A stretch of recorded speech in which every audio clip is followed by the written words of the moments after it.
நிதி நிலைமை இப்படி தான் இருக்குது. நீங்கள் 2500 மாதம் மகளிருக்கான உரிமை தொகை தமிழ்நாடு முழுவதும் ஏற்கனவே பஸ் இது டிரான்ஸ்போர்ட் கார்பரேஷன் வந்து நஷ்டத்தில் போயிட்டு இருக்கு. நாங்கள் ஃப்ரீலாம் கொடுக்க முடியாது. நாங்கள் செய்ய வேண்டியது என்னென்னா, இவங்க கொஞ்சம் கிளியர் கட்டாகவே பேசியிருக்கலாம். வெள்ளை அறிக்கை கொடுத்ததோட கீழே இருக்கிற தொண்டர்கள் இருக்காங்க, அவன் ரொம்ப உணர்ச்சி வசப்பட்டு பல்வேறு விஷயங்களில் இப்போவே ஈடுபடுறாங்கன்னு நம்ம தகவல்கள் செய்திகள் வருது. அதை முழுமையாக கட்டுப்படுத்தணும், உடனுக்குடனே நீக்கிடணுங்கிறேன். அம்மையார் ஜெயலலிதா செய்த அந்த அதிரடி அரசியலை விஜய் கட்சிக்குள்ள செய்யணும். ஆமாம், அதுதான் முக்கியம். ஒருத்தர் தவறு செஞ்சாருன்னா இம்மிடியட்டா அவருடைய எந்த எதிர்பார்ப்புலாம் நீக்குங்க.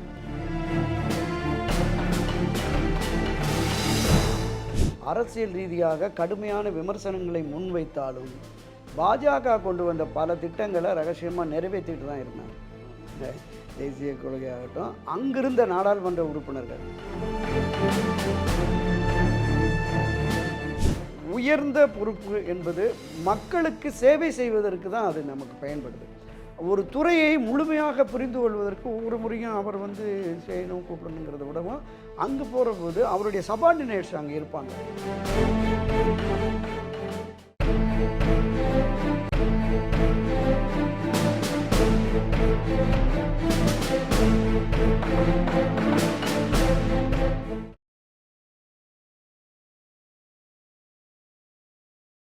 முதல்ல பண்ண வேண்டிய விஷயம் ஸ்கீம்ஸ். நாங்கள் சொன்ன வாக்குறுதிகளை எங்களுக்கு நிறைவேற்றுவதற்கான அவகாசம் கொடுங்க.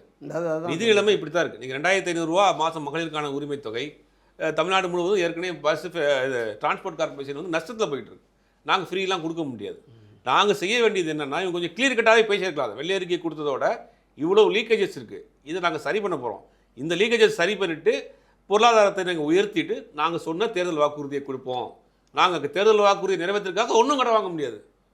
திருப்பி கடனை வாங்கி அரசாங்கத்தை கடனாளி ஆக்க முடியாதுங்கிறத கொஞ்சம் ஸ்ட்ராங்காகவே வச்சுருக்கு. அதை கொஞ்சம் அவங்க பேலன்ஸ் பண்ணுறாங்க. இல்லை, அது அந்த பட்ஜெட் கூட்டத்தில் தெளிவுபடுத்திட்டு இப்போதைக்கு எந்த விதமான நலத்திட்டங்களும் இருக்கிற வரைக்கும் இருக்கட்டும். புதுசாக எந்த நலத்திட்டங்களை அறிவிக்க மாட்டோம். நிதி மேலாண்மையை நாங்கள் சரி பண்ணிக்கிறோம். உதாரணத்துக்கு சார் சொன்ன மாதிரி 30% டாஸ்மார்க்லையும் மைன்லையும் இருந்து வெளியில் போதுங்கிறாங்க. மினிமம் 30%. ஆமாம், அந்த 30% 30+30 60% நீங்கள் கவர்மெண்ட்டுக்குள்ளே வந்துச்சுன்னா பெரிய அளவில் உங்களுக்கு எக்கனாமிக் க்ரோத் ஆகும். கவர்மெண்ட்டுடைய கஜானா உயரும். கஜானா உயர்கிற பட்சத்தை கடனை அடைச்சிட்டு அதுக்கு பிறகு நம்ம ஸ்கீம்ஸை கொண்டு வரலாம். இதெல்லாம் அவங்க இருக்கக்கூடிய ஊழலை ஒழிப்பதற்கு அவங்க எடுக்கக்கூடிய முயற்சிகளில் நிறைய சிக்கல் இருக்குது, சவால் இருக்குது. வாங்கிய பழக்கப்பட்ட ஆட்கள் இது எப்படி ஏற்றுக்கிற போகிறாங்கன்னு தெரியல. வாங்காத ஆட்களை எப்படி தனியில்லாத காட்டுக்கு மாற்றுறாங்களோ அது மாதிரி அரசியல்வாதிகளுக்கு மிகப்பெரிய சிக்கல் இருக்குது. ஒத்துழைப்பு இருக்காது, ஃபாஸ்ட்டாக வேலை செய்ய மாட்டாங்க, லீவ் போட்டு போயிடுவாங்க, எல்லாம் நடக்கும். அதை இவங்க புதிய ஆட்கள் எப்படி ஃபேஸ் பண்ண போகிறாங்கன்னு தெரியல. நிறைய சிக்கல் இருக்குது. நிறைய இன்றைக்கி பார்த்தீங்கன்னா இந்த தமிழ்நாட்டு அரசியலில் எந்த கட்சிக்குமே இவ்வளோ எதிர்கட்சி இல்லை. இல்லை, இதையும் தாண்டி மிகப்பெரிய பொறுப்பும் கடமையும் தாவேகா தலைவர் முதலமைச்சர் விஜய்க்கு இருக்கிறது. கீழே அடிமட்டத்தில் இருக்கிற பல லட்சக்கணக்கான கீழே இருக்கிற தொண்டர்கள் இருக்காங்க, அவன் ரொம்ப உணர்ச்சி வசப்பட்டு பல்வேறு விஷயங்களில் இப்போவே ஈடுபடுறாங்கன்னு நம்ம தகவல்கள் செய்திகள் வருது. அதை முழுமையாக கட்டுப்படுத்தணும், உடனுக்குடனே நீக்கிடணுங்கிறேன். அந்த நடவடிக்கை நான் கூட ஏற்கனவே பேசியிருந்தேன் சார், ஒரு டிபேட்டில் பேசியிருந்தேன். அம்மையார் ஜெயலலிதா செய்த அந்த அதிரடி அரசியலை விஜய் கட்சிக்குள்ள செய்யணும். ஆமாம், அதுதான் முக்கியம். ஒருத்தர் தவறு செஞ்சாருன்னா இம்மிடியட்டா அவருடைய எந்த எதிர்பார்ப்புலாம் நீக்குங்க.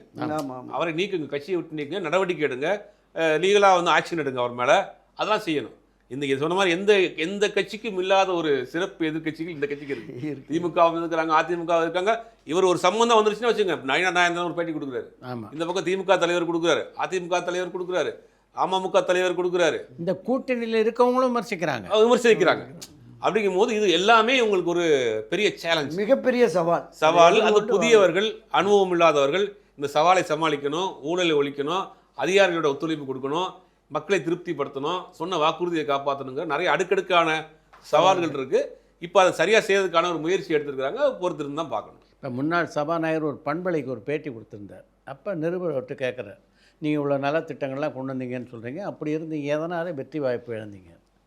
சபாநாயகர் சொல்கிறாரு, எங்களுக்கு நண்பா நண்பின்னு அழைக்க தெரியல, ரீல்ஸ் போட தெரியல, இதன் காரணமாக தான் நாங்கள் வெற்றி வாய்ப்பு இழந்துட்டோம். நீங்கள் ஒரு இளைஞர்களுக்கான அரசியலை கொண்டு போய் சேர்க்க தவறிட்டீங்க. அங்கே இளைஞர்களை உள்ளே விடுறதில்ல, புதியவர்களுக்கு வாய்ப்பு கொடுக்கறதில்ல.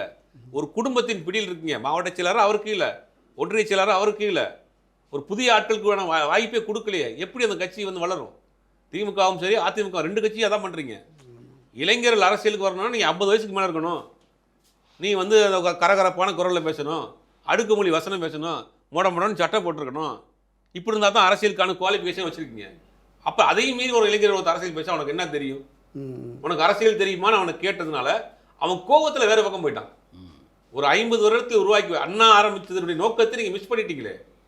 சாமானியனுக்கான அதிகாரம், இளைஞர்களுக்கான அரசியல்ங்கிறத நீங்கள் முற்றிலும் மறந்துட்டு குடும்பத்துக்கான அரசியல், உங்களுக்கான அரசியல், உங்கள் வளர்ச்சி அப்படின்னு போயிட்டீங்க. ஒரே ஒரு தொகுதியில் 78 வயசாகுது ஒருத்தருக்கு, தொடர்ந்து 4 முறை சட்டமன்ற உறுப்பினராக இருக்காரு. அங்கே இருக்கக்கூடிய 10 நிர்வாகிகள் பார்க்குறான் எப்படா நமக்கு சீட் கிடைக்கும். அதனால அந்த நிர்வாகிகளே சேர்ந்து இன்னைக்கு வேலை செஞ்சுட்டாங்க எதிராக. அவர் தோத்துட்டார். ஒரு புதிய ஒரு எதிர்பார்க்காத ஒரு தடவை விஷயத்தில் ஜெயிக்க வச்சுருக்கிறாங்க.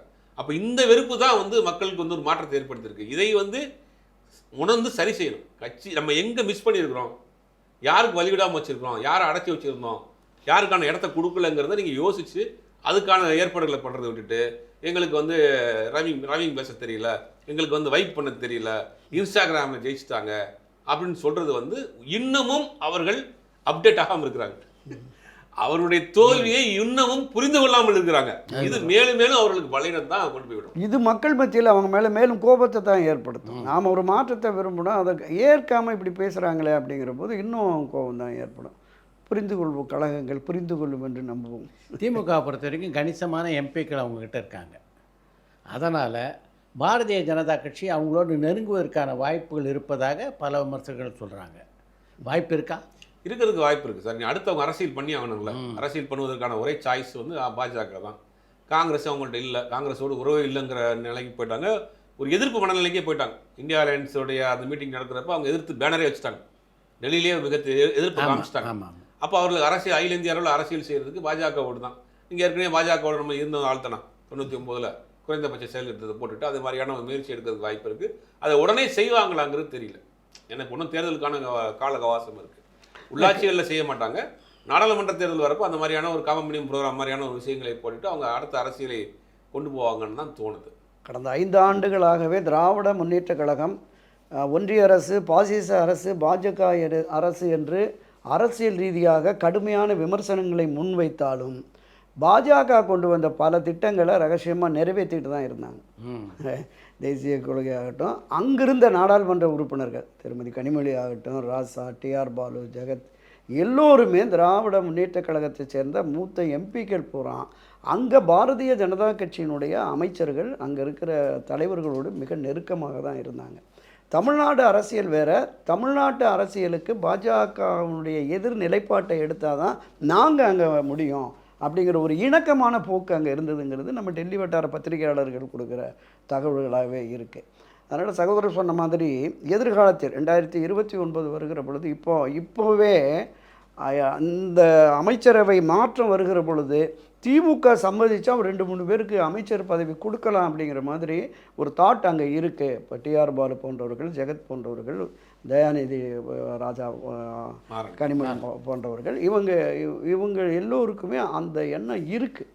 இப்போ ஒரு புதிய சக்தி தமிழகத்தில் நமக்கு எதிராக உருவாகி விட்டதால் ஒரு வலிமையான தேசிய சக்தியோடு நம்ம பயணிக்கிறது நல்லதுங்கிற பார்வை திமுகவுக்கு வந்துருச்சோ அப்படின்னு தான் தோணுது எனக்குமே. இப்போ இடிப்பாறை இல்லாத ஏமராமன்னன் கெடுப்பார் இல்லாமல் கெடும் அப்படின்னாங்க. இந்த ஆட்சியை பொறுத்த வரைக்கும் எத்தனை விஷயங்கள் நல்ல விஷயங்கள் இருந்தாலும் இதை தாண்டி எந்த விஷயத்தில் இவங்க இன்னும் கொஞ்சம் எச்சரிக்கையாக இருக்கணும் அப்படின்ற விமர்சனத்தை நீங்கள் முன்வைக்க விரும்புகிறீங்க? இல்லை, நான் தொடக்கத்தில் சொன்னதிலிருந்து இப்போ சொன்ன வரைக்குமே இது ஒரு புதிய அரசாங்கம். இந்த அரசுக்கு எதுவுமே நிர்வாக ரீதியாக அனுபவம் இல்லை என்பது யதார்த்தம்.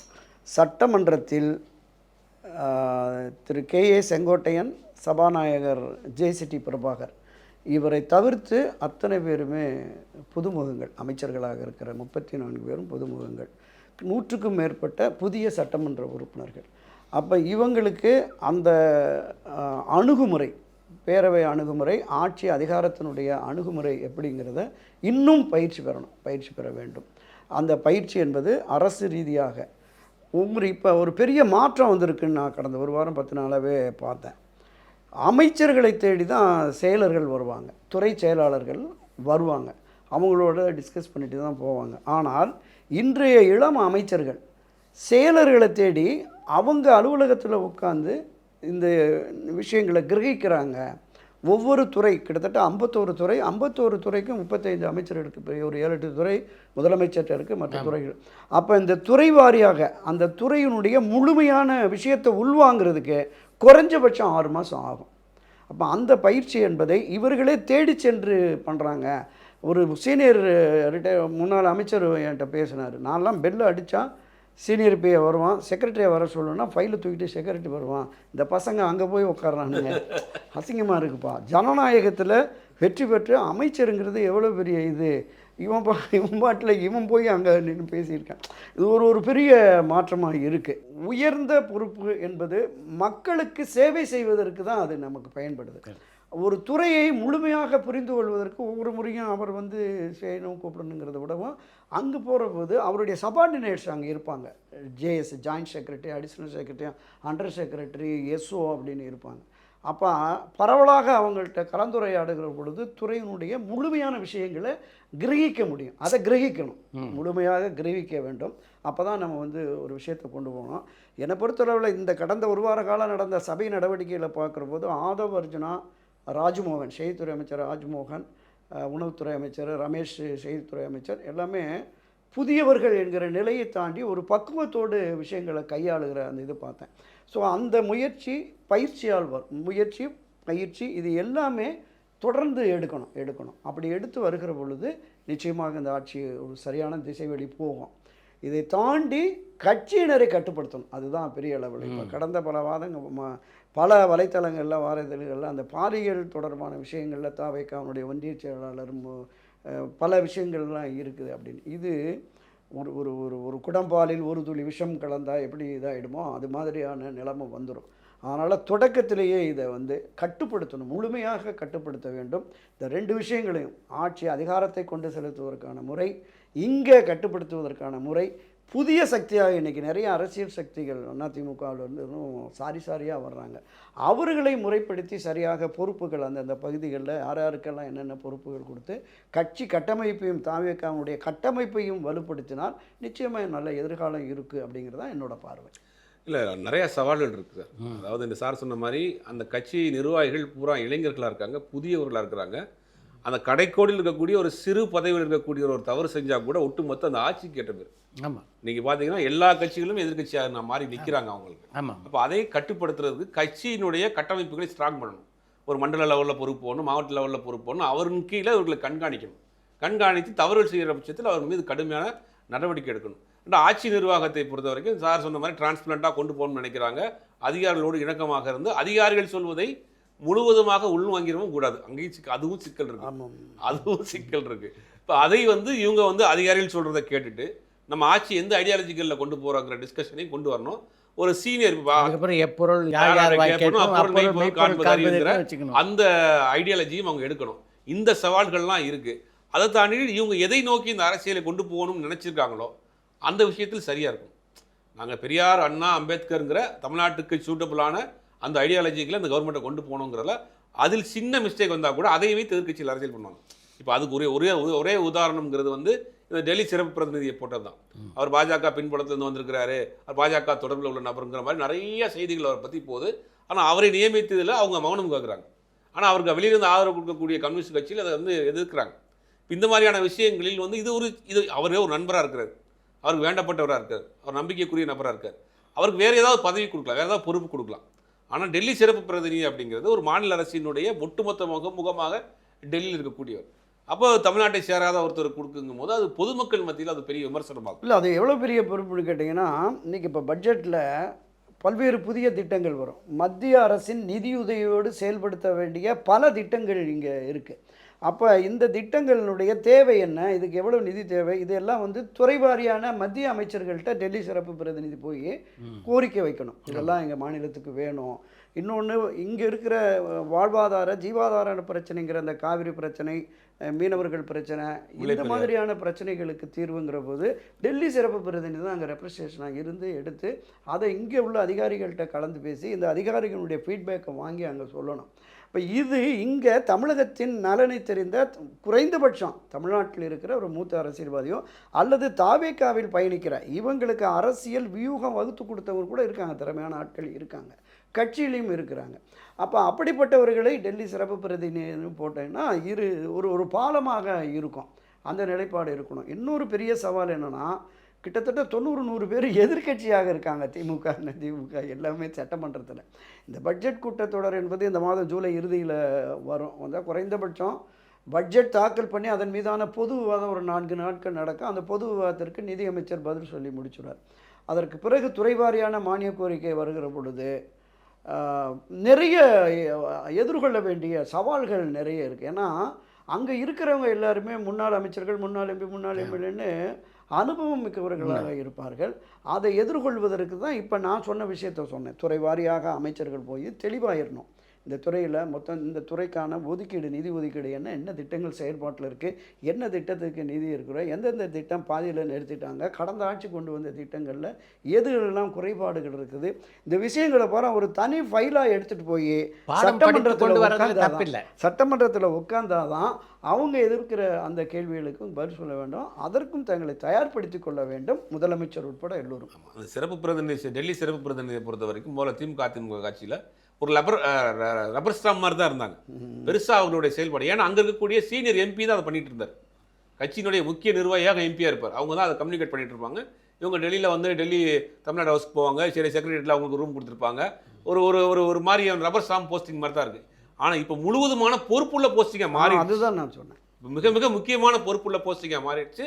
இதற்கு அனுபவம் வாய்ந்த ஒரு நபராக, தமிழ்நாட்டை சேர்ந்த ஒரு நபராக போகிறது தான் சரியாக இருக்கும். இந்த விஷயத்தில் தான் கொஞ்சம் இப்போ மக்கள் மத்தியிலே ஒரு பெரிய பேர் அடிப்படுத்ததில்லை. பல கட்சிகள்லேருந்தும் தமிழக வெற்றி கழகத்தை நோக்கி வந்துட்டே இருக்காங்க. தினமும் பல பேர் வந்து சேரத்துக்கு ஆர்வம் காட்டுறாங்க. போன சனிக்கிழமை இல்லை, அதனால வந்து பாக்யராஜ் அவருடைய மறைவுக்கு பிறகுனால சனிக்கிழமை இணைப்பு விழா தள்ளி வச்சுட்டாங்க. ஆமாம், இவங்களெல்லாம் இணைச்சிக்கிறதுக்கு முன்னால் ஒரு ஸ்க்ரீனிங் கமிட்டி வச்சு இவங்களை இணைச்சிக்கிறது சரியாக இருக்கும் அப்படின்னு நினைக்கிறீங்களா, இல்லை வர்றவங்களெல்லாம் சேர்த்துக்கிறது தான் இப்போ இருக்கிற நிலையில் சரியா? அப்படி ஸ்க்ரீனிங் கமிட்டி வச்சிங்கன்னா யாரையுமே சேர்க்க முடியாது. அவங்க வர்றப்பயே ஒரு நோக்கத்தோடு தான் வர்றாங்க. அப்படிங்கும்போது அதுவே தவறு தான். நீங்கள் வந்து வேறு கட்சியில் வேறு ஒரு ஊழல் வழக்குகள் தொடர்புடையவர்களை நீங்கள் ஒரு கட்சியில் சேர்த்துக்கிறீங்கன்னா அவங்க எப்படி இங்கே எதை நோக்கி வர்றாங்க? எம்எல்ஏ பதவியை ராஜினாமா பண்ணிட்டு இங்கே அதை விட பெட்டராக இங்கே ஏதாவது கிடைக்குங்க தான் வர்றாங்க. அப்போ அவர்களை வந்து நீங்கள் வந்து ஏதோ நோக்கத்தோடு சேர்க்க, அதில் ஒரு விஷயத்தை பார்க்குறப்ப அவர்கள் ஒரு நோக்கத்தோடு வராங்க. இவங்க என்ன பண்ணுறாங்கன்னா, அதே கட்சியிலேருந்து வராதிங்க, ரிசைன்மெண்ட் வாங்க, நாங்கள் வேணால் அவங்கள இவங்க மேலே உள்ள நம்பிக்கையில் சொல்கிறாங்க, நாங்கள் அவங்கள ஜெயிக்க வைக்கிறோம். அப்போ அது வந்து என்னென்னா ஒரு நோக்கத்தோடு வர்றாங்க. அவங்களுடைய பின்னணியை நீங்கள் ஆராய்ந்தீங்கன்னா அவங்க யாரையுமே சேர்க்க முடியாது. ஸ்க்ரீனிங் கமிட்டி வேணாம், அவங்களுடைய பேக்ரவுண்டை நீங்கள் விசாரித்தாலே யாரையும் சேர்க்க முடியாது. எல்லாம் ஒரு உள்நோக்கத்தோடு வர்றாங்க. ஆனால் இந்த மாதிரி அதிகப்படியாக வரக்கூடிய ஆட்கள் வந்து அதே வேலையை அதிமுகவில் பண்ண வேலையை அங்கே போய் பண்ண ஆரம்பிப்பாங்க. அதுவும் பெரிய சிக்கல் தான். அது எல்லாரையும் இவங்க அகாமடேட் பண்ணக்கூடாது. அதுலேயுமே ஓரளவுக்கு ஜெனுவனான ஆட்களை தேர்ந்தெடுத்து உள்ள அலோவ் பண்ணுறது தான் சரியாக இருக்கும். நிச்சயமாக என்னென்னா, முன்னாள் அமைச்சர்கள், முன்னாள் எம்பி, முன்னாள் எம்எல்ஏ, முன்னாள் வாரிய தலைவர்கள்னு எல்லோருமே அரசியலில் 40-50 ஆண்டுகள் பயணித்த ஆட்கள் தான். அவங்கள இணைக்கிற பொழுது இங்கே இருக்கிற தாவேக்காவில் இருக்கிற மாநில மாவட்ட நிர்வாகிகள் அதிகபட்சமாகவே 28, 30, 35 வயசுக்குள்ளே தான் இருப்பாங்க. அவங்க எல்லாமே 50-60 வயது கடந்தவர்களாக இருப்பாங்க. அவங்களை இவங்களோட சேர்த்து அகாமடேட் பண்ணுறதுங்கிறதுமே ஒரு பெரிய சவாலான விஷயந்தான். சகோதரர் சொன்ன மாதிரி அந்த மாதிரி மூத்த அனுபவமிக்கவர்களை ஒரு மண்டல வாரியாக அல்லது மாநிலத்தினுடைய பல்வேறு பகுதிகளில் ஒரு 10 தொகுதி 20 தொகுதிக்கு இன்சார்ஜாக போட்டு அந்த மாதிரி பண்ணிவிட்டு அதை இவங்க கண்ட்ரோலில் கொண்டு வரலாம். அந்த வருகிற பிரமுகர்கள் அவர்களுடைய பகுதிகளில், மாவட்டத்தில், தொகுதிகளில் என்ன செல்வாக்கு இருக்குது, மக்கள் மத்தியில் அவங்களுக்கு என்ன மரியாதை இருக்குது அப்படிங்கிறதையும் அவங்க சரியாக பார்த்து அதற்குரிய பொறுப்புகள், பதவிகளை அவங்களையுமே கண்ட்ரோலில் வச்சுக்கணும். இப்போ ஆதவர்ஜன் என்ன சொல்கிறாருன்னா, வருகிற எல்லோரையுமே நீங்களாம் அரவணைத்து போகணும் அப்படின்னு சொல்கிறாங்க. பல பகுதிகளில் அந்த அரவணைப்பு இல்லைங்கிறதுனால, உதாரணத்துக்கு பாப்பிரெட்டிப்பட்டியில் கோவிந்தசாமின்னு 2 முறை சட்டமன்ற உறுப்பினராக அதிமுக இருந்தவர். அவர் போய் சேர்ந்த 3 நாளையிலேயே அங்கே மாவட்ட செயலர், ஒன்றிய செயலர் ஒருத்தனையும் பார்க்க மாட்டேங்கிறான்ப்பா, அவர் கூட்டத்துக்கு போக மாட்டேங்கிறார். ஆமாம், அரசியலை விட்டு முழுக்க போட்டு போயிட்டார். ஆமாம், என்னுடைய மிக நெருங்கிய நண்பர் கலசப்பாக்கம் வி பன்னீர்செல்வம்னு சொல்லிட்டு அவர் போய் சேர்ந்துட்டு அதிமுக இருந்த பல கிளை, நகர, ஒன்றிய நிர்வாகிகளை பூரா தாவேக்கா துண்டு போட்டு கட்சியில் சேர்த்துக்கிட்டு இருக்கார். அது அந்த மாவட்ட செயலர், திருவண்ணாமலை மாவட்ட செயலர் வந்து யாருமே அவர் பின்னாடி போகாதீங்க, தாவேக்காவின் ஒன்றிய நகர நிர்வாகிகள் போகாதீங்க, போனால் அவங்கள கட்சியை விட்டு ஆனதுட்டு சொல்லி நீக்கிடுவேன் அப்படிங்கிறார். இப்போ இந்த போக்கு என்பது ஒரு ஆபத்தான போக்காக முடிஞ்சிடும். இவங்களுக்கும் வந்தவங்களுக்கும் ஒரு பெரிய பின்னடைவு இருக்கிறோம். அப்போ இதை வந்து இந்த பட்ஜெட் கூட்டம் முடிஞ்ச உடனே கட்சி ரீதியாக கட்டமைப்பை வலுப்படுத்துவதற்கு ஒரு மிகப்பெரிய தீவிர முயற்சியில் தாவேகா ஈடுபட வேண்டும். எனவே பெரிய சவால்கள் அரசியல் ரீதியாகவும் அரசு ரீதியாகவும் இருக்கிறது. இந்த சவாலை எதிர்கொள்ள வேண்டும், எதிர்கொள்வார் என்று நம்புவோம். ரொம்ப நன்றி. விவாதத்தில் பங்கேற்று நன்றி. நன்றி.